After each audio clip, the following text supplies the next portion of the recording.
ભરૂચના સોનેરી મહેલ વિસ્તારમાં રાત્રિ દરમિયાન ઊંઘમાં ખલેલ પહોંચાડવા જેવી સામાન્ય બાબતે શ્વાનને લાકડીના ફટકા ઝીકી મોતને ઘાટ ઉતારી દેવાતા એક મુસ્લિમ મહિલા પશુ ક્રૂરતા મામલે પોલીસ સ્ટેશને પહોંચી હતી।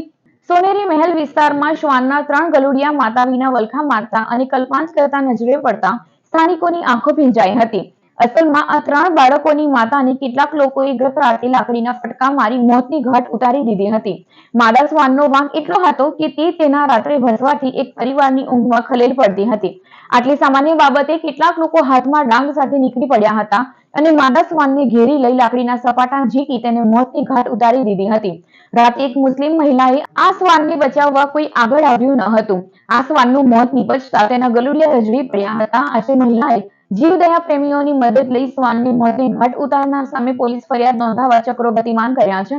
यहाँ पे कल रात को है ना वो डॉग को मार रहे थे रात को 2 बजे, तो हम लोग लकड़ी का आवाज़ आए तो हम नीचे उतरे और यहाँ पे एक बार नहीं कई बार उनको मारा है।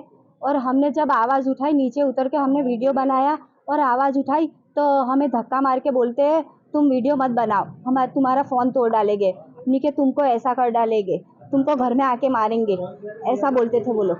फिर हम लोगों को सारी पब्लिक ने घेर लिया और अंदर बंद कर दिया, जाली भी तोड़ डाली बच्चों को। हमने क्या उसकी माँ है, उसके बच्चे ये 3, तभी उन्होंने नहीं सुना एक भी।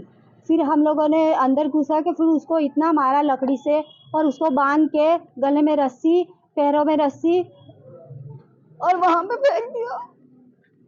फिर हमने पुलिस स्टेशन जाए और कंप्लेन करी तो कोई हमारी कंप्लेन नहीं लेता था। ऐसा बोलते तुम खिलाते क्यों हो, उसे पालते क्यों हो, पुलिस वाले ऐसा बोलते और बोलते तुम्हारा फोन साइड पे। हमने क्या, हमने सबको फोन लगाया कि हमें मदद के लिए जरूरत, तो नहीं कोई आया नहीं और वहाँ पे भी पुलिस वाले हमें उस पे आए और हमें डराए रहे। આજે સવારમાં ગ્રુપમાં વિડીયો પરથી જોવા મળ્યું હતું કે એક ફિમેલ ડોગને એના 3 બચ્ચા હતા તો એને કાલે રાત્રે 2 રેમેથી મારી દેવામાં આવી હતી।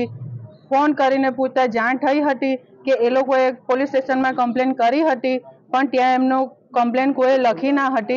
તો આજે સવારમાં એ ડિવિઝનમાં જવાનું હતું તો અમે પણ અમારી ટીમ સાથે અહીં આવ્યા છે। પણ એટલી બધાને વિનંતી છે કે આ રીતના કોઈ પણ પશુઓને તમે મારો નહીં। જે કંઈક બી તકલીફ હોય તે તમે અમને જાણ કરો, અમે એમને વધારે ટ્રીટમેન્ટ માટે બરોડા, આણંદ, અમદાવાદ સુધી લઈ જઈએ છીએ, પણ આ રીતના તમે એમને મારશો નહીં।